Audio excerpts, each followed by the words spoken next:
The year is 2015, and a fetus with lack of an understanding of the English language gets to play the highly anticipated Shadows of Evil after a grueling 3-year-long wait that kind of felt twice as long as the wait between the stage and live bat. Because when your age is like 4, 1 year of your life would literally be like, wait, let's pop this into Desmos and calculate this whole up. Behold the fundamental theory of calculus right here, ladies and gentlemen. So 1 year would be at least 56% of your life, if my calculations are correct, of course. And so when you're that fetus, given your age and your grasp of the English language, or lack thereof, you're gonna open this map up for the first time, skip the intro cutscene altogether, and proceed to not understand even 1% of the lore contained within it. Because when you don't even understand the world around you, you can't really be expected to understand a map which utilizes time travel, dimension hopping, paradoxes, and multiverse fractures, of course. And this is where I come in to give advice to any young and aspiring authors out there. If you feel that your story could be better if it had multiple dimensions, it's bad, don't do it. And if you feel that paradoxes might add a bit of spice to your story, don't do it, it's not worth it. Coming back to the hypothetical fetus scenario that I pulled out of my ass, I think it's pretty obvious that that fetus is yours truly, and it has all grown up now, and even in 2023, it still didn't really give a shit when it came to the Shadows lore, not gonna lie. Like, I boot the map up and just start doing shit, you know? Like, what does the mark or the curse of the beast mean? Most probably a euphemism for some sort of substance abuse, as is my favorite pastime hobby, of course. And I keep referring to myself as it because I'm literally the blue donkey in this scenario. I like it a lot, it's very good. So with the power of the English language and a brain that can fully utilize the fundamental theory of calculus, I could finally sit down this month and try to make sense of this map. At surface level, a lighthearted 1940s noir type shit. Like, I don't claim to know the correct adjectives when it comes to this map, but when you walk around and actually try to make sense of things, really it's anything but lighthearted. And I think most of the people who watch me can already sense where this video is gonna go. For real, stay tuned for the 5-hour analysis of the stories written by the totally sane man who had a cat that went by the name of, my lawyers advised me to continue no further. The exact scenario that inspired me to even talk about this today was when I accidentally happened to hold F on this little telephone box here, prompting an audio clip of some reporter talking to a mysterious Mr. Rapt. Hey, Mr. Rapp, just checking in. So, I'm here. Finally. Taking in the sights, sounds, and smells of Morgue City. I know you sent me here to write a piece about the city's bustling nightlife and theater scene, and the characters that inhabit it, but things are getting kind of strange. Even though no one seems to want to talk about it, something is definitely off about this city. Just last week, there was a media shower. A freaking media shower. And everybody acted like it was no big thing. Then, the mold showed up, all over the city. In the dark, damp alleys, there's a strange kind of fungus growing. It looks weird and smells even weirder, but nobody really says anything. Then people started getting sick. At first it just made them delirious, confused. Then they really got sick. It was like they were wasting away. People finally started talking about it. I spoke to one guy in his 80s, a fruit seller, at the local market. He said something similar happened in New England in 1882. When I tried to press him on it, he just lowered his head and ignored me. If you ask me, something definitely ain't right here. Now, hearing this, my curiosity was definitely piqued. Like, to think that this map that is quite visibly oozing with character and spirit could actually have something going on inside it. Like, leave it to my donkey ass to get surprised at that, for real.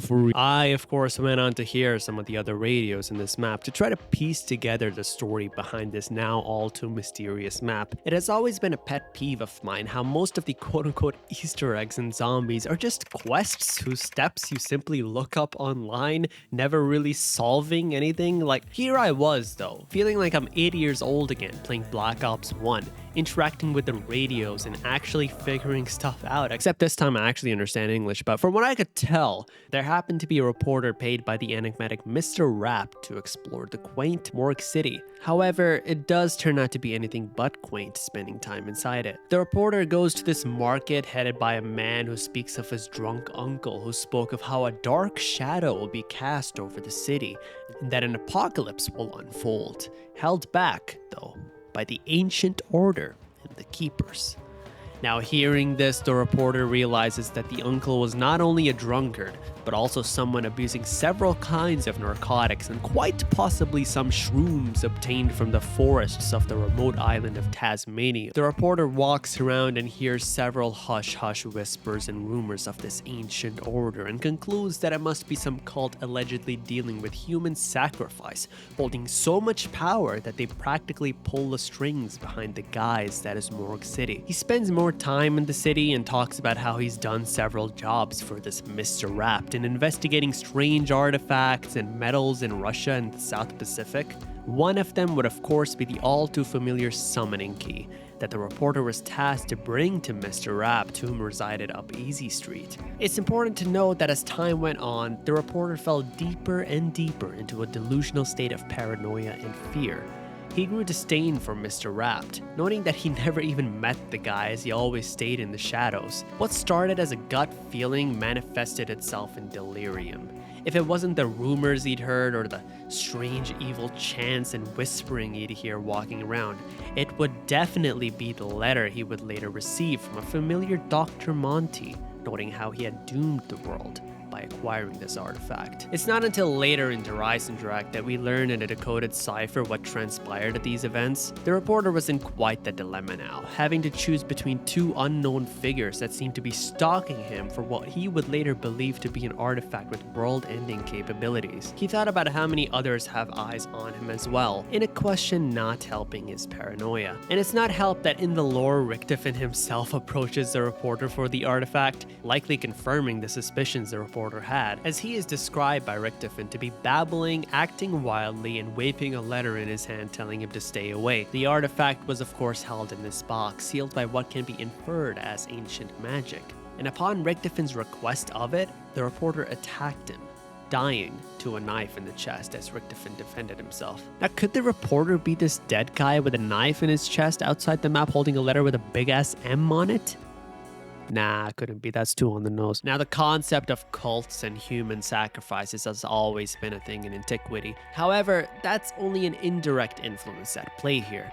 As everyone saw coming before even clicking onto this video, the direct influence is actually a story by none other than the notorious owner of a wholesomely named cat, H.P. Lovecraft, critically acclaimed, of course, for coming up with Bloodborne in the early 1900s. Now, reading The Shadow over Innsmouth, you'll see direct parallels between it and Shadows of Evil, with the biggest parallel, of course, being both of the titles contain the word shadow. Nah, but the premise is literally the same, I shit you not. It speaks of a young antiquarian man who's on a vacation.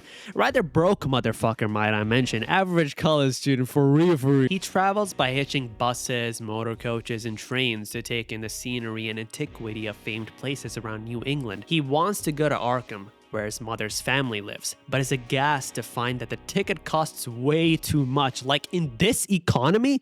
Got me fucked up for real. The ticket agent sympathizes and mentions that the narrator ought to take the old bus instead, but then maybe he shouldn't, as before reaching Arkham, it'll go through this fishing town called Innsmouth.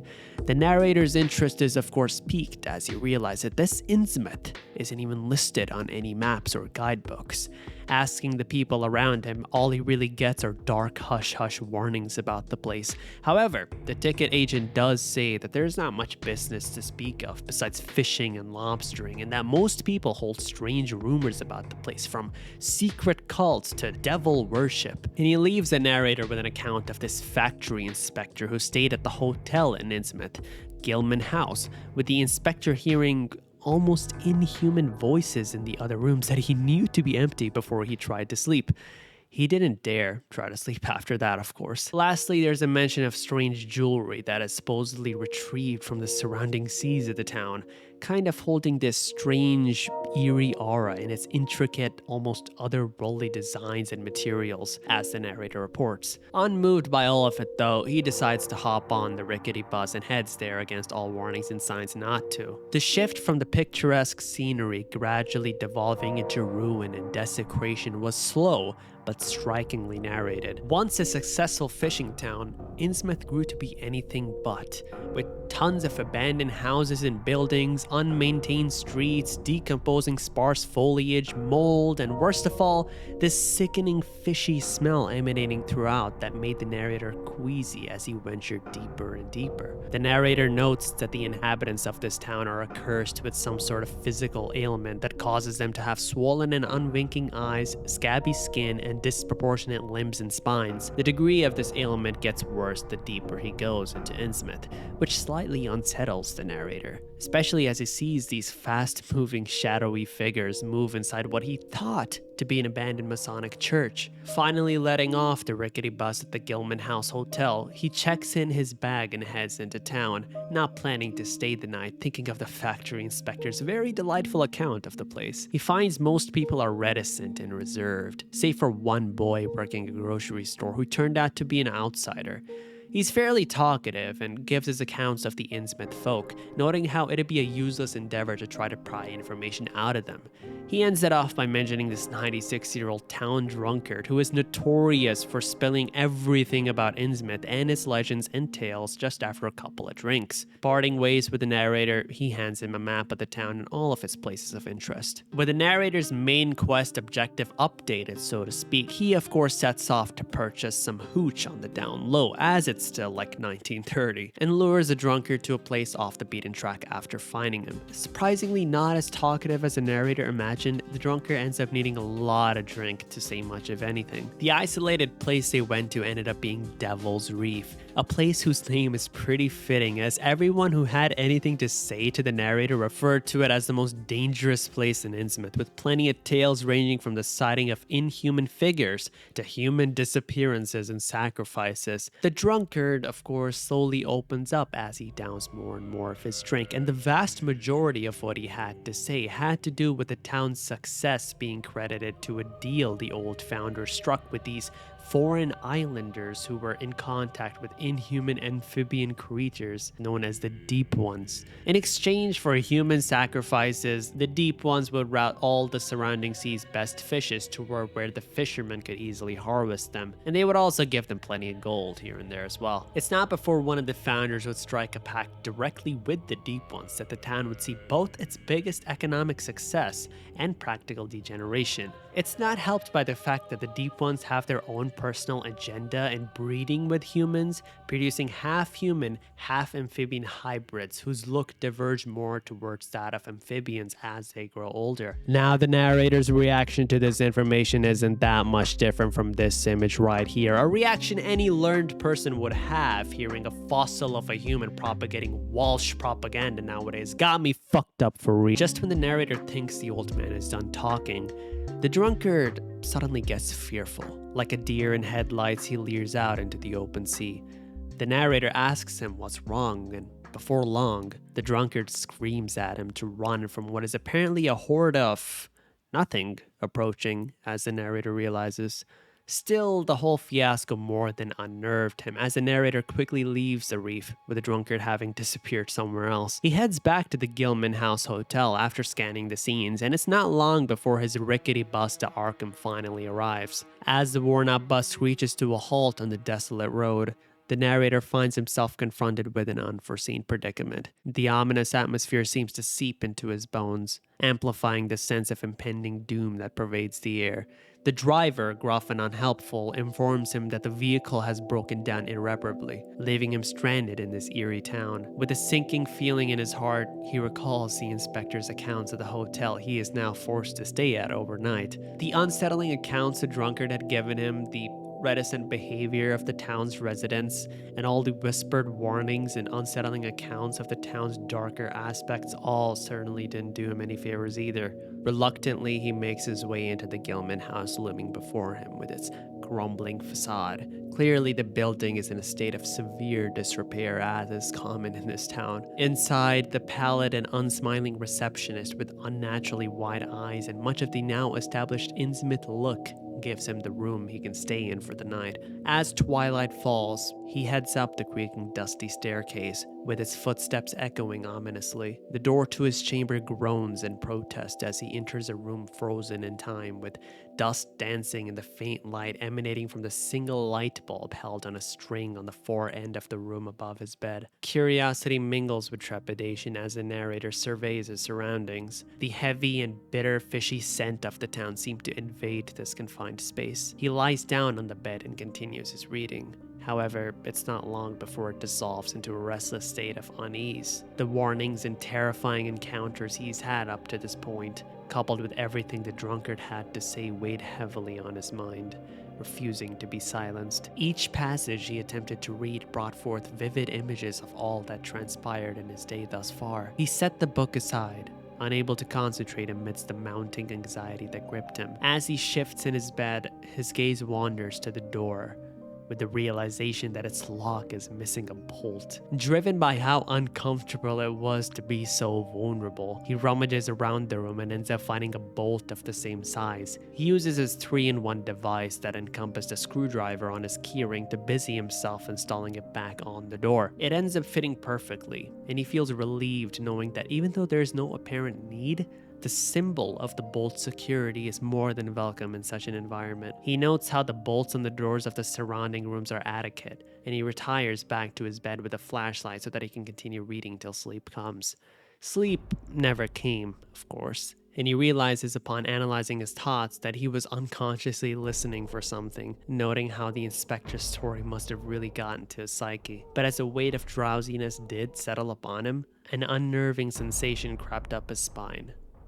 Footsteps, slow, furtive, and deliberate, echoed from downstairs, each one drawing near and near to his door. Fulfilling his apprehensions, the sound of the furthest door's lock being tried permeates the space. He lays frozen, basking in the shock that everything he's heard up to this point might just be true. Could it just be a thief? He clearly showed his lack of wealth, and he's not exactly staying in the pricier rooms either. With a click, the invader moves to the next door and begins to try its lock, and then finally the door whose lock he had bolted. Realizing its condition, the prowler goes back downstairs, giving up his attempt for the time being. The narrator quickly acts and scours for any avenues of escape other than one through the main stairs and lobby. He tries to turn on the light that he had previously turned off, trying to catch him shut-eye, and quickly realizes that the power has been cut off, confirming that this wasn't just some lone prowler, but rather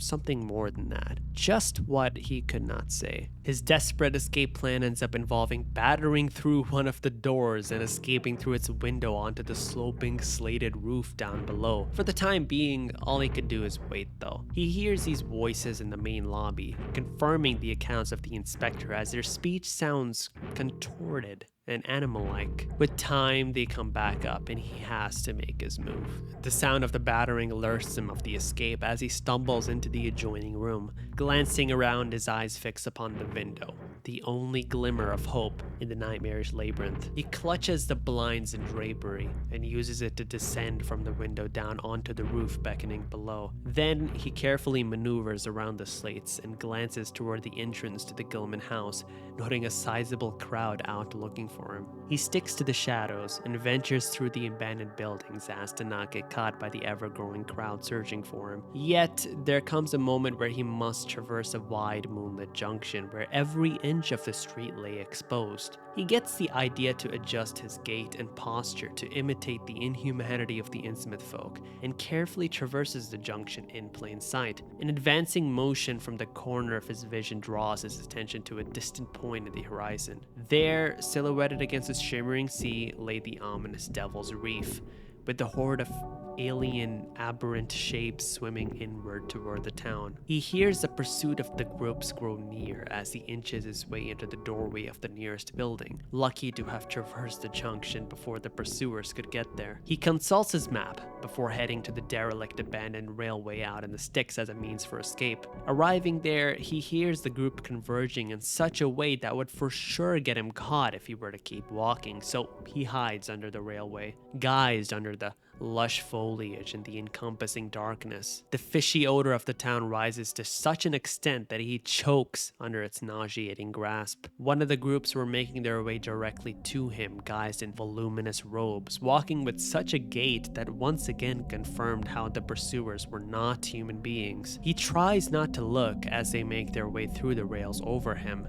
but he cannot resist and casts a sidelong glance. Emerging from the darkness, the horde displays a ghastly sight. The grayish-green creatures adorned with fish-like heads atop anthropoid frames, with backs covered in scaly, ridged skin and with unblinking, bulging eyes holding a haunting gaze that bore witness to the unimaginable depths of their otherworldly nature. Some of them even wore the same jewelry he saw before with that ghostly aura he had reported. It's not long before everything is interrupted, though, by subsequent fainting. He wakes up in daylight as the rain falls around him. With the fishy odor gone and lack of any footprints around him, he quickly makes his way out of the town. Before long, he finds himself in a village and freshens up before finally catching the night train to Arkham. He talks with some of the officials there and spends time at his family's house. At a certain point, he goes through his genealogical records. Sifting through his family's history, a foreboding sensation crept over him as he eyed pictures of his grandmother and uncle. He recalls unpleasant memories of them from his childhood before the sudden disappearance of the grandmother. But it's not the memories that chilled him. It was a strange look they bore. The Innsmouth look. He looks into the family heirlooms as well and discovers the same jewelry the amphibious creatures were wearing, confirming his arising suspicions. The uncle was known to have shot himself after a trip of New England not long before the grandmother disappeared, and it wasn't long before the narrator started having these strange dreams of his grandmother at the Devil's Reef, beckoning him to join her inside the deep sea. With each passing day, the narrator's appearance showed more and more of that Innsmouth look. It became undeniable that he was metamorphosizing into a deep one as a result of his grandmother's being a hybrid the drunkard had talked about. However, unlike his uncle who had shot himself, possibly upon realizing the same was happening to him, the narrator tries, but decides not to. Possibly out of fear, complacency, or out of embrace. And so, driven by an irresistible pull, the narrator returns to the accursed Innsmouth, the place where his ancestry and the call of the sea converge. Without hesitation, he casts himself into the dark waters,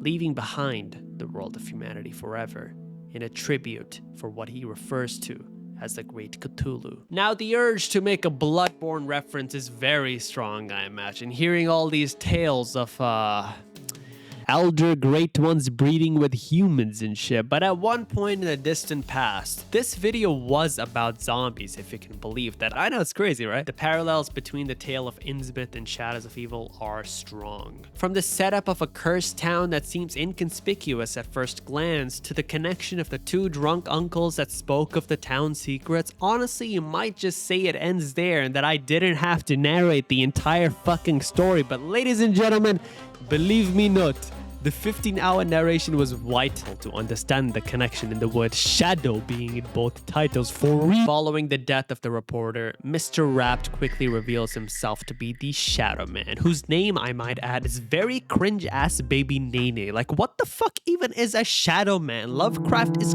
cringing in his grave right now. Like, you see the names he came up with? I pronounce half this word and end up summoning fucking Beelzebub, bro. The Shadow Man had told the reporter to investigate these four guys, and with their contact information, he sets them all up for a trap with simple phone calls. First, a call to this burlesque dancer aspiring to be a famous actress, or rather, a call to her film producer, posing as a director who wanted her for the lead role in his upcoming movie. Unfortunately, there happened to be a photographer who had compromising photos of her, which would be equally compromising to her success. And so, after that, a call to this corrupt cop, posing as an internal affairs officer, leading him to think that his partner was gonna snitch on him, for whom he pulled a General Shepherd. Then a call to this boxer's promoter posing as a journalist talking shit, leading the promoter to think that he's backing an unsuccessful act, which leads to the boxer killing his opponent with brass knuckles under his boxing gloves to guarantee his win upon getting wind of the shit talk, of course. And finally, a call notifying this failed magician that his wife put all his money into Dogecoin and NFTs, leading him to claim the good old life insurance policy. It's not long before all four of them happen to be at the same burlesque the girl worked at. And of course they all faint before waking up in this nightmarish version of Morgue City, with a strange mark on their hands. And of course hordes of zombies for some reason. Now the main shtick of the map's gameplay involves the Shadow Man using the four criminals to perform rituals that involve key characters in the dancer's film producer, the cop's partner, the boxer's promoter, and the magician's lawyer, which finally leads to the final step in the Shadow Man's plans, where they perform a final ritual in this hidden ancient temple of sorts. And it's only here that it reveals that it's because of their service that its complete assimilation of this dimension shall proceed. And of course, at every step of the way, the Keepers were trying to prevent just that, but alas, it's far too late to turn back now.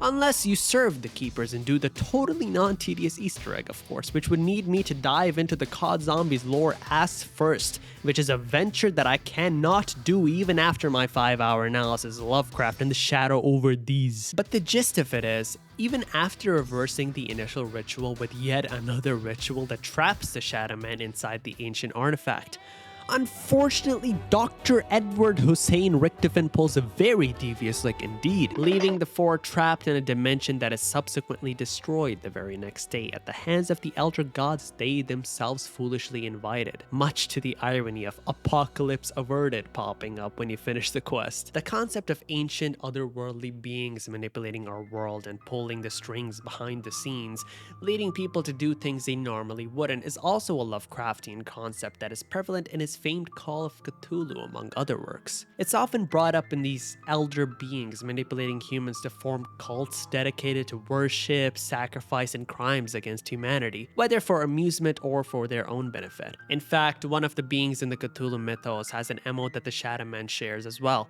in taking the disguise of a human for the purposes of masterful deceit, as spreading lunacy and driving humans to the brink of insanity is a thing it takes much pleasure in. The map shares parallels with Mob the Dead as well. While it's not directly a Lovecraftian map, Mob shares that same 4 characters stuck in hell at the hands of a higher being concept, with the 8 characters all but pawns in the games of higher cosmic beings on a scale that renders us humans insignificant in the truest sense. And while the Lovecraftian ventures in zombies are largely attributed to Blundell, a lot of the seeds were planted as far back as Black Ops 1. One could argue that the subtle implications of these higher beings that manifested himself in strange ethereal elements from outer space that drove anyone in proximity insane, and these strange devices crafted with what seems to be alien tech are a better take on Lovecraftian concepts. As the apocalypse unfolds and Richtofen devises his grand scheme in a fit of lunacy, you can always get the hint that it's all at the hands of some higher malevolent beings, which is all the more hopeless and terrifying than directly getting to see and fight these malevolent beings in subsequent games. Because after all,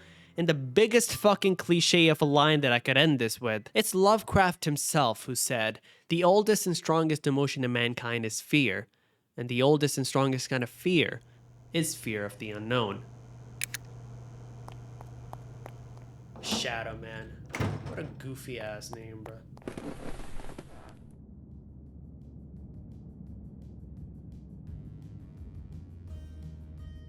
Enough is enough. I can't live like this anymore. جاهز تواجهني يا حمار؟ Yes, I am. Wait, what did you just call me? تحسب انك تقدر تنفيني؟ انا جزء منك، ضميرك، ذنوبك، معاصيك، دائما راح اكون موجود. No longer. I accept that you've always been a part of me, but I won't let you torment me anymore. It's time to move on. ما تقدر تهزمني ابدا، ولا تتهرب من ماضيك. I don't need to defeat you. I need to embrace you. You will always be a part of me, but no longer do you control me. يمكن تنفيني الحين، بس اتذكر يا مجنون، لما تصير حياتك ظلام في خطر شطر بطر. ريح ريح، جاك من يهزك وياخذ برجلك.